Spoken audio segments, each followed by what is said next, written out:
Hello guys, कैसे हैं आप सब। तो आई होप जो आपको मैंने सेटअप प्रोवाइड किए थे ऑप्शंस के लिए भी और इंटरडे ट्रेडिंग करने के लिए भी, उससे आपको बेनिफिट मिला होगा और आपने कुछ ना कुछ अर्निंग करनी स्टार्ट कर दी होगी उससे।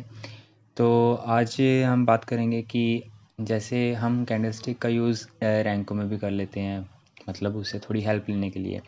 जो कैंडलस्टिक में लोग ट्रेड करते हैं पैटर्न्स में, कैंडलस्टिक पैटर्न्स में, तो क्या उनके लिए रैंको फ़ायदेमंद है, और है तो वो कैसे है।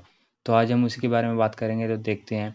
अब जैसे यहाँ पर आप देख रहे हो कि अगर हमें कोई भी सपोर्ट या रेजिस्टेंस ढूंढनी है कैंडलस्टिक में, तो इट्स नॉट सो इजी कि कैसे ढूंढे, है ना। इसमें विक्स रहती हैं, कैंडल्स की विक्स होती हैं काफ़ी बड़ी बड़ी, है ना। तो हम किसी किसी मैच करें और कहाँ पे हम एग्जैक्ट स्पॉट ढूंढने की कोशिश करें, तो यहाँ पर थोड़ा सा मुश्किल रहता है। और आपको पता है कि रैंकों में नॉइस होती नहीं, और वहाँ पर आसानी से हम जो है स्पॉट और रेजिस्टेंस ढूंढ सकते हैं। तब हम उसी चीज़ का फ़ायदा उठाएंगे यहाँ पर। जैसे कि एक मिनट, अगर हम यहाँ पर रैंको चार्ट लगाते हैं और यहाँ पर वही हम अपना ब्रिक साइज़ रखते हैं, जो कि हम शुरू से रखते आ रहे हैं 2, तो यहाँ 3 रुपये का, ठीक है। तो अगर हम यहाँ पर 2 रुपये का रखते हैं, अब यहाँ पर हम जो सी अपनी स्पॉट और रेजिस्टेंस फाइंड आउट करने की कोशिश करते हैं। तो अगर हम यहाँ पर देखें हमारा प्राइस कहाँ पर कितनी बार आकर रुका है, अगर हम ड्रॉ करें लाइंस, तो यहाँ पर है, ठीक है, एक यहाँ पर है। फिर उसके बाद अपर साइड में यहाँ पर इसने रिजेक्शन ली थी और यहाँ पर इसने सपोर्ट लेने की कोशिश की थी, है ना। यहाँ पर हमारी ब्रिक थोड़ा स्टॉप हुई थी। फिर इसके बाद ये लेवल है एक, फिर उसके बाद हमारा एक ये लेवल है, ये एक लेवल है। तो यहाँ पर आप देख रहे हैं ना कि यहाँ पर भी देखो इसने ये कितनी बार इसने रिजेक्शन खाई। यहाँ पर एक ब्रिक क्लोज हुई, वहीं से डाउनफॉल शुरू हुआ। फिर यहाँ पर इसने सपोर्ट लेने की कोशिश की, वहाँ से फिर डाउन हुआ, ठीक है। और यहीं ऐसे ही यहाँ पर सपोर्ट ली, बैक गया, पुल बैक किया, यहाँ पर सपोर्ट ली, यहाँ पर सपोर्ट ली। अब यहाँ पर अभी पता नहीं है ये सपोर्ट लेगा या नहीं लेगा, नहीं तो अगर नहीं लेता तो हमारा स्टॉक है जो सा एंजल वन, वो यहाँ तक फॉल कर सकता है। अब हम इसे रीचेक करते हैं। हमने रैंकों में तो स्पोर्ट्स अपनी ड्रॉ कर ली, रेजिस्टेंस ड्रॉ कर ली। अब हम अगर कैंडलस्टिक में यही चीज़ रहने दें और देखें यहाँ पर, तो ये देखो, देखो एग्जैक्ट वही चीज़ आपको मिलेगी। 19-20 का फ़र्क मिलेगा, 1-2 रुपये का फ़र्क मिलेगा, एंड वो मैटर नहीं करता। हमें एग्जैक्ट सपोर्ट और रेजिस्टेंस मिल जाएंगी। और ये क्विक वे है। जैसे चलती मार्केट में हमें अगर कोई स्टॉक में बुलिश मोमेंटम दिख रहा है या बेरिश मोमेंटम दिख रहा है, तो अगर हमने वो मोमेंटम राइड करना है ना, तो वहाँ पर हम एकदम से फटाफट हमें रेजिस्टेंस एंड सपोर्ट्स ढूंढनी है। एज अ न्यू ट्रेडर हमें कैंडलस्टिक में ट्रेड कर रहे हैं और फटाफट से सपोर्ट और रेजिस्टेंस लगानी है, तो वहाँ पर हमारे लिए ये बहुत ज़्यादा फ़ायदेमंद है। अब देखो यहाँ पर जो ये लाइन थी, है ना, एक मिनट यहाँ पर मैं दिखाता हूँ। अरे आजा। हम्म अब यहाँ पर देखो 1290 की हमने सपोर्ट लगाई थी वहाँ पर रैंकों में, है ना। तो यहाँ पर देखो एग्जैक्ट यहाँ पे 1290, ठीक है। यहाँ से गया, फिर ऊपर, फिर नीचे, फिर यहाँ पर रुकने की कोशिश की, यहाँ से तोड़ा, फिर ऊपर गया, है ना। फिर यहाँ पर जो हमने ये रेजिस्टेंस लगाई थी, रेजिस्टेंस के एरिए थे 1313 और 1310, ठीक है। मैंने टेलीग्राम पर भी इसके ऊपर एक जो भी मैं ट्रेड लेता हूँ मैं वहाँ पर शेयर कर देता हूँ, ठीक है। ये एंजल वन की कुछ दिन पहले मैंने ट्रेड दी थी, है ना। वहाँ पर मैंने बताया था कि 1310 और 1320 और 15 के अराउंड हमारी रेजिस्टेंस है, ठीक है। यहाँ पर देखो ये प्राइस यहाँ पर कितनी देर यहीं पे रुका रहा, है ना, रेंज बाउंड रहता है। तो 1310 और 1313 के बीच में रेजिस्टेंस और सपोर्ट थी, है ना। जब ये टूटी, फिर यहाँ पर इसने लेने की कोशिश की 1304। अब यहाँ पर मेन मुद्दा यही है कि बताने का कि देखो अगर हम जैसे कैंडलस्टिक का भी यूज़ कर रहे हैं, है ना, हम सारी चीज़ें देखते हैं मार्केट के अंदर कौन सी फिट बैठ रही है। कुछ लोगों को कैंडलस्टिक अच्छा लगता है, कुछ को रैंको अच्छा लगता है ना, कुछ को अलग अलग चार्ट्स अच्छे लगते हैं, वहाँ पे ट्रेड करना उनको पसंद है, जो इजी रहता है। तो अब यहाँ पर अगर हम एज अ न्यूबी अगर मार्केट में हैं, तो अगर हम कैंडलस्टिक के ऊपर ट्रेड करना चाहते हैं और हमें फटाफट सपोर्ट और रेजिस्टेंस फाइंड आउट करनी है, तो हम सीधा एक ही काम करेंगे, जाएंगे रैंको के अंदर, ठीक है। टाइम फ्रेम वही जो इंटरडे में चल रहा है, या 5 मिनट 15 मिनट जिस पे भी आप ट्रेड करना स्टेबल समझते हैं, है ना, वो लगाया। वहाँ पर जाकर आपने ब्रिक साइज़ देखी, रखी, ब्रिक्स देखी कहाँ पर रुक रही हैं, कहाँ पर जा रही हैं, वहाँ पर सीधा आपने रेजिस्टेंस एंड सपोर्ट्स ड्रॉ कर दी, एंड दैट्स फाइनल। तो आपका काम बन गया, ठीक है। अब कुछ का ये भी था डाउट कि हम अगर कैंडल ये रैंको पे ट्रेड कर रहे हैं तो कैंडल स्टिक कैसे फाइंड आउट कर वो सॉरी ब्रेक का साइज़ कैसे रखें, है ना। तो यहाँ पर मैं तो सिर्फ एक ही बात कहूँगा कि जैसे दो मेथड होते हैं, है ना। एक ATR बेस होता है मेथड ब्रेक का साइज़ रखने का, और एक होता है ट्रेडिशनल मेथड जिसमें आप अपनी मर्ज़ी से नंबर डालें, हिट करें एंटर, और आपकी ब्रेक साइज़ फिक्स हो जाती है। अगर अब देखते हैं ये एंजल वन है ना। मैं ज़्यादातर 2 और 3 रुपये आपको सजेस्ट करता हूँ कि ब्रेक का साइज़ रखो, है ना। वो क्यों कहता हूँ मैं, ये देखिए अगर हम ऑटो सेलेक्ट करते हैं, यहाँ पे ब्रिक साइज़ क्या आ रहा है, 6 रुपये 2 पैसे, है ना। यहाँ पर देखेंगे तो हर एक ब्रिक 6 रुपये, जब प्राइस फ्लक्चुएट करेगा ना, 6 रुपये फ्लक्चुएट करने के बाद अगली ब्रिक की फॉर्मेशन तभी होगी। तो यहाँ पर जो है 6 रुपये तक का हमें वेट करना पड़ेगा। अब सिग्नल आएगा, इंट्राडे में सिग्नल आएगा 6 रुपये के बाद, हम 6 रुपये तक का वेट करते रहे, है ना। मान लीजिए अगर हम वही अपनी ब्रिक का साइज़ थोड़ा छोटा रखते, 2 रुपये 3 रुपये, तो हमें वही जो सिग्नल है थोड़ा जल्दी मिलता। इंट्राडे में क्या है, हमें जल्दी जल्दी काम करना है, प्रॉफिट लेना है और बाहर निकलना है, ठीक है। हम रिस्क नहीं ले सकते, जितनी ज़्यादा एक्यूरेसी रखेंगे उतना ही अच्छा रहेगा। अब अगर हम 6 का साइज़ रखते, ठीक है, 6 में हमें सिग्नल लेट मिलता, इतने में थोड़ा मोमेंटम हमारा निकल जाता, है ना। हाफ मोमेंटम हम खो चुके होते उस ट्रेड के अंदर। तो मैं इसमें यही करता हूँ कि जौन सा हमारा ATR बेस जौन सी वैल्यू आती है ना, उसका हाफ ले लो। अब 6 है, 6 का 2 कर लो, 1 मिनट, 6 का या तो 2 कर लो या फिर 3 कर लो। अगर 3 भी करेंगे हाफ तो इसका ये देखो फिर से वही आ जाएगी चीज़, है ना। यहाँ पर आप तो दिख रहा है जो सपोर्ट एंड रेजिस्टेंस थी वही आ गई, ठीक है। लेकिन ये जो ATR वैल्यू है ना हमारी, ये टाइम के हिसाब से चेंज होगी। अगर हम यही जैसे मैंने ऑटो सेलेक्ट पे जाता हूँ, दोबारा आपको दिखाता हूँ, यहाँ पर 6 रुपये है। अगर इंट्राडे में कर रहे हो 5 मिनट 15 मिनट, ठीक है। अगर आप कोई 5 मिनट पे ट्रेड करना अच्छा समझता है, ठीक है, उसको 5 मिनट अच्छा लगता है कि मैं टाइम फ्रेम पे उस पर ट्रेड करूँगा, तो अगर आप 5 पे कर रहे हो तो 6 रुपये आ रही है ना आपके पास। अगर वही कोई कोई और है जो 15 मिनट पे ट्रेड करता है, और वहीं पे इसकी वैल्यू क्या हो जाएगी, बदल जाएगी। अब यहाँ पर देखो सीधा 12 रुपये का फ़र्क आ रहा है। यहाँ पे मैं दिखाता हूँ आपको, एक ब्रिक का साइज़ 11.9, मतलब 12 रुपये की एक ब्रिक है। अब यहाँ पर आप खुद ही हिसाब लगा लो।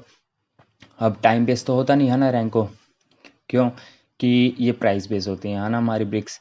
तो अब क्या है कि जैसे मान लीजिए अगर जब तक 12 रुपये की ब्रिक हमारी नहीं बनेगी, मतलब बन के 13 रुपये की स्टार्टिंग नहीं होगी, तब तक हमारी एक ब्रिक क्लोज नहीं होगी और अगली शुरू नहीं होगी, ठीक है।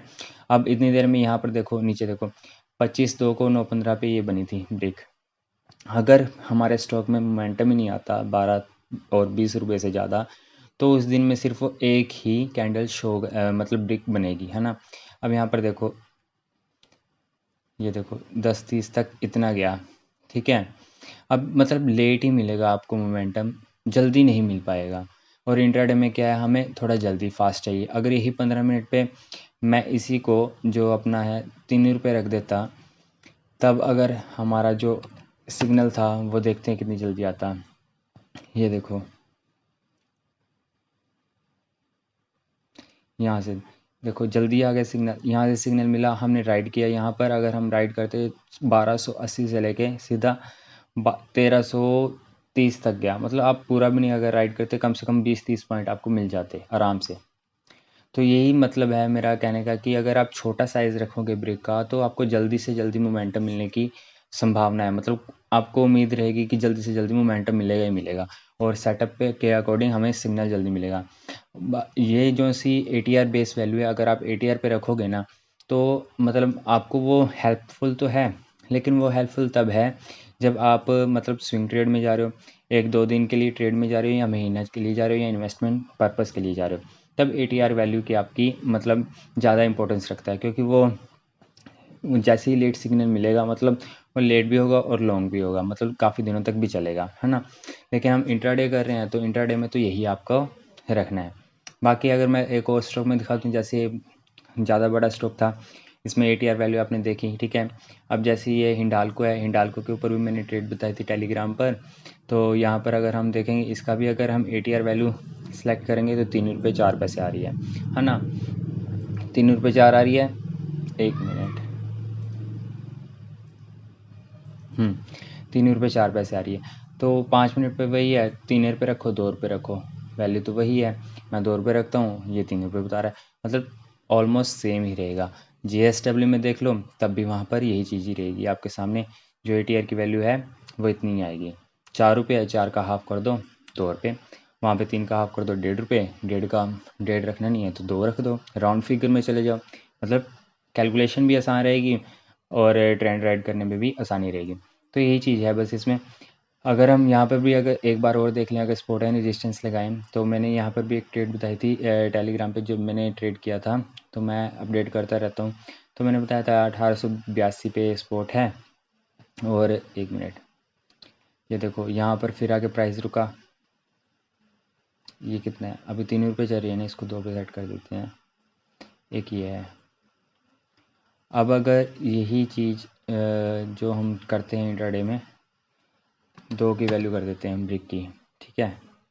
तो ये देखो ये हमारी लाइन स्ट्रो होगी। अब कैंडलस्टिक पे जो बंदा जा रहा है, ट्रेड कर रहा है वहाँ पर, तो उसको क्या मिलेगा, वहाँ पर सेम सिनेरियो वही बन के आ जाएगा।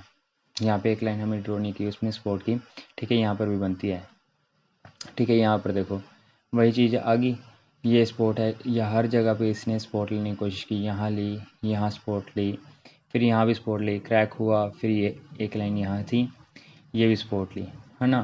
फिर यहाँ पर ये एक लास्ट स्पॉट और ये रेजिस्टेंस, ठीक है। वही मतलब बिल्कुल आपके लिए आसान हो जाएगा अगर आप रैंकों के थ्रू अपनी support and resistance find out करते हो। नहीं तो अदरवाइज़ क्या होता है कि ज़्यादा जो ट्रेडर्स होते हैं वो जाते हैं सीधा एक इंडिकेटर के थ्रू वॉल्यूम प्रोफाइल में जाते हैं, यहाँ से जो लंबी साइज़ की यहाँ पे साइड में कैंडल बन रही है उसके ऊपर यहाँ पर ऐसे लगा देते हैं, और ये हमारी रेजिस्टेंस एंड सपोर्ट होगी। मतलब वो ऐसे ही चलते हैं, ठीक है। एक यहाँ पर ड्रॉ कर दी, वो इसके थ्रू मानते हैं। नहीं तो फिर कुछ क्या होता है कि दूसरे हमारे पास और भी इंडिकेटर होते हैं, जो सा CPR बताया था, सेंट्रल पीवेट रेंज, है ना, और यहाँ पर पीवेट पॉइंट्स। तो अगर आप वो भी चीज़ें लगा के देख लोगे ना, तो वो भी सेम एक्यूरेसी, मतलब सेम चीज़ ही बताएंगी जहाँ पर आपकी रेजिस्टेंस है। ये सिर्फ तब इसलिए मैं कह रहा हूँ ताकि आपका जो सा चार्ट है ना वो क्लीन रहे, कम से कम इंडिकेटर हों और ज़्यादा से ज़्यादा एक्यूरेसी मिले। इसका यही मोटिव है अगर हम उस तरीके से जाते हैं तो, है ना। अगर ज़्यादा खिचड़ी पकी होगी हमारे चार्ट पे तो हमें खुद को ही परेशानी होगी, ये क्या आ गया, हम कैसे ट्रेड करें, बहुत ऊपर नीचे दिखने को मिल रहा है ना।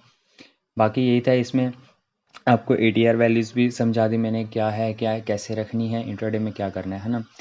5 मिनट करो, रैंकों में ट्रेड करो, फार इनफ है, ठीक है। और इसमें बस यही था इतना। और अगर हम ये अपनी ट्रेंड लाइंस भी ड्रॉ करने की कोशिश करें ना, तो ऑलमोस्ट सिमिलर ही जाती हैं।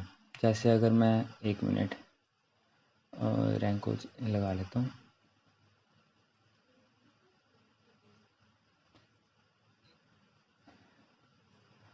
अगर हम अपनी यहाँ पर ट्रेंड लाइन खींचने की भी कोशिश करें ना रैंकों के थ्रू, कि वो सही रहती है नहीं रहती, लेट्स ट्राई, है ना।